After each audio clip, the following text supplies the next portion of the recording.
friends, Assalamualaikum. Welcome back to my channel. I'm Shruti Alisha. I hope you all are fit and fine. So today I'm going to explain you a poem, 9 Gold Medals, from the book Treasure Trove. I hope this video will be helpful for you in understanding the poem clearly.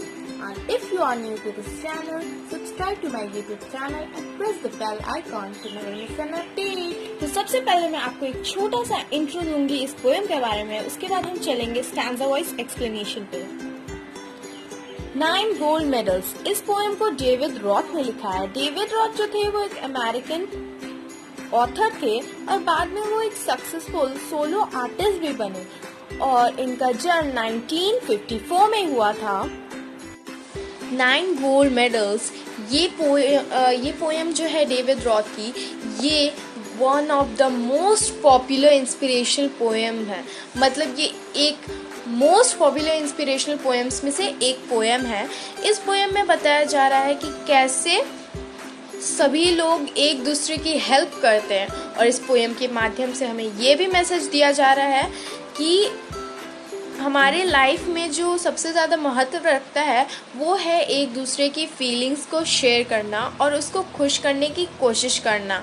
यहाँ पे हर एक contestant को उनके काम के लिए एक gold medal दिया जाता है और सभी कंटेस्टेंट के पास एक एक गोल्ड मेडल रहता है और वो सब बहुत खुश भी रहते हैं। तो क्या होता है यहाँ पे, ये एक इमेजिनरी सिचुएशन बता रहा है एक रेस का, जहाँ पे कंटेस्टेंट जो है बहुत मेहनत करके रेडी हैं एक दूसरे को compete करने के लिए और रेस बिगन हो जाता है। वो सब दौड़ने लगते हैं लेकिन एक कंटेस्टेंट जो है वो गिर जाता है और जैसे ही वो कंटेस्टेंट गिर जाता है तो बाकी के जो कंटेस्टेंट रहते हैं वो पीछे मुड़ के देखते हैं कि वो एक कंटेस्टेंट गिर गया है, तो वो जाके उसकी हेल्प करते हैं। वो ये भूल जाते हैं कि उनको रेस जीतना है और वो पीछे जाके उस कंटेस्टेंट की हेल्प करते हैं। तो यहीं पे बताया जा रहा है कि कैसे वो एक दूसरे की हेल्प करते हैं और ये भी बताया जा रहा है कि ये जो स्पेशल ओलंपिक्स है ये कंटेस्टेंट के एक एक्ट को रिवील कर रहा है। वो एक्ट है ट्रू स्पोर्ट्समैनशिप का। मतलब सब अपने स्पोर्ट्स को लेकर कितना सीरियस रहते हैं, पर यहाँ पे सभी ने अपने मतलब जितना भी उनका डिज़ायर था कि रेस जीतने का, वो सबको भूल के एक दूसरे की हेल्प करते हैं।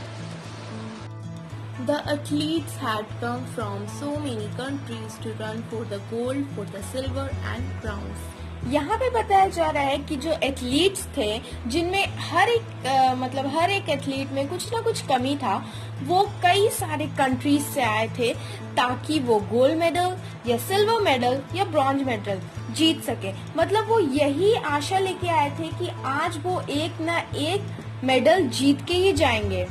Many weeks and months in training or building up to the games. उनको पता था कि कंपटीशन जो है वो थोड़ा टफ होने वाला है, इसलिए वो प्रिपरेशन में, ट्रेनिंग में बहुत ज़्यादा टाइम दिए थे। मतलब हफ्तों और महीनों की ट्रेनिंग के बाद वो यहाँ गेम खेलने आए थे।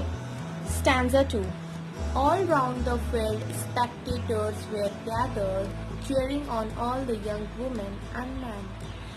मतलब चारों ओर फील्ड के स्पेक्टेटर्स बैठे हुए थे जो देख रहे थे जो भी हो रहा था।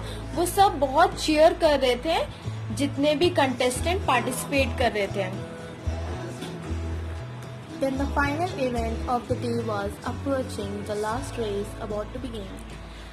मतलब अभी तक यहाँ बताया जा रहा है कि अभी तक बहुत सारे इवेंट्स हो चुके हैं और जो फाइनल इवेंट था उस दिन का, वो स्टार्ट होने वाला था। जो लास्ट रेस था, जो था 100 मीटर रेस, ये रेस स्टार्ट होने वाला था। Stanza 3. The loudspeaker called out the names of the runners, the 100-meter race to be run. Loud speakers में जितने भी रनर्स के नाम थे उन सब के नाम बोले गए और जितने भी एथलीट्स थे वो सब आके खड़े हो गए स्टार्टिंग लाइन पे। And 9 young athletes stood there determined and posed for the sound of the gun. जितने भी 9 एथलीट्स थे वो सब यही माइंड में प्रिपेयर करके आए थे कि उनको अपना बेस्ट देना है। वो सब रुके ताकि जैसे ही पिस्टल शॉट हो और मतलब जैसे ही उनको सिग्नल दिया जाए रेस रन करने के लिए, वैसे ही वो स्टार्ट कर सके। Stanza number 4। The signal was given, the pistol exploded and so did the runners on hearing the sound। यहाँ पे बताया जा रहा है कि सिग्नल उन लोग को दे दिया गया था, मतलब पिस्टल जो है, पिस्टल शॉट जो है उन सब ने सुन लिया था, और जैसे ही वो सुनते हैं वैसे ही वो अपने पूरा जी जान लगा के, मतलब जितना तेज वो दौड़ सकते हैं उतना तेज वो दौड़ने लगते हैं। But the youngest among them stumbled and staggered, and he fell on his knees to the ground। पर उसमें से जो सबसे एक कंटेस्टेंट जो था वो थोड़ा वीकर था, मतलब थोड़ा कमजोर था, वो जो है उसका बैलेंस बिगड़ा और फिर वो घुटने के बल जमीन में गिर गया। He gave out a cry of frustration and anguish. His dreams and efforts dashed in the dirt. वो जो कंटेस्टेंट गिर गया था वो जोर से रोता है फ्रस्ट्रेशन में, मतलब वो अब होपलेस हो गया था, और मतलब वो बहुत जोर से रोता है इसलिए क्योंकि उसके जितना भी सपना था, उसका जितना भी मेहनत था, वो सब अब धूल में, अब मिट्टी में मिल गया था। But as sure as I am standing here telling this story, now it's strange word, but here's what occurred। तो यहाँ पे पोएट बता रहे हैं कि यहाँ पे जब तक मैं यहाँ पे खड़ा हूँ, स्टोरी बता रहा हूँ, अभी बहुत मतलब ये जो मोमेंट में अभी बहुत अनएक्सपेक्टेड, एकदम सरप्राइजिंग चीज अभी और बहुत स्ट्रेंज चीज अभी अकर हुआ, मतलब अभी बहुत अजीब चीज हुआ, और वो क्या था? Stanza 6। The 8 other athletes stopped in their tracks, the ones who had trained for so long to compete. One by one they turned round and came back to help him and lifted the lad to his feet।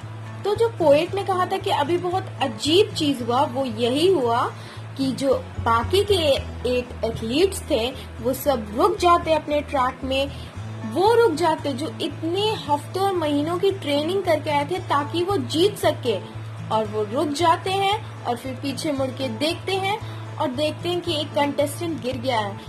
एक के बाद एक सभी लोग पीछे मुड़ता है और सभी लोग वापस जाता है उस कंटेस्टेंट की हेल्प करने, और फिर उस जो गिर गया था उस बॉय को उसको पैर पे खड़ा करते हैं। उसके बाद वो एक दूसरे का हाथ पकड़ के चलने लगते हैं।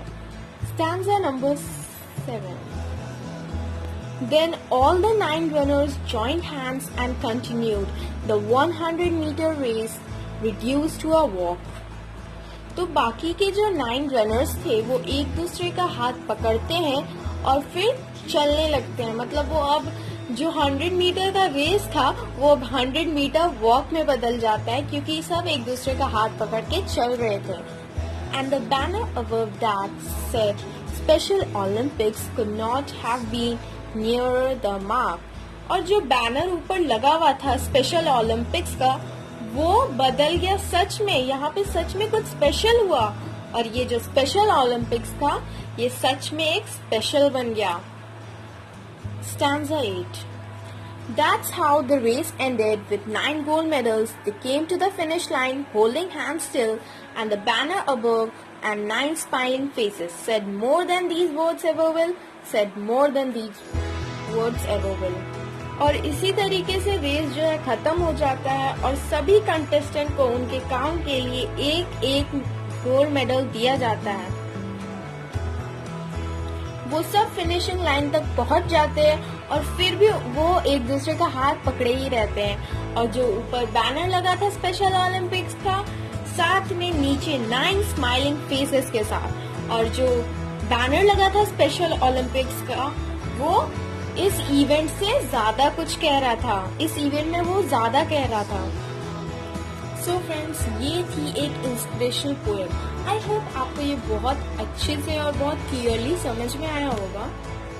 तो यहाँ पे जो पोएट है वो हमें सिखा रहे हैं कि हमें एम्पैथेटिक होना सीखना चाहिए, मतलब दूसरे की फीलिंग्स को समझने की कैपेसिटी होनी चाहिए और उसको खुश करने की भी ताकत होनी चाहिए आप में।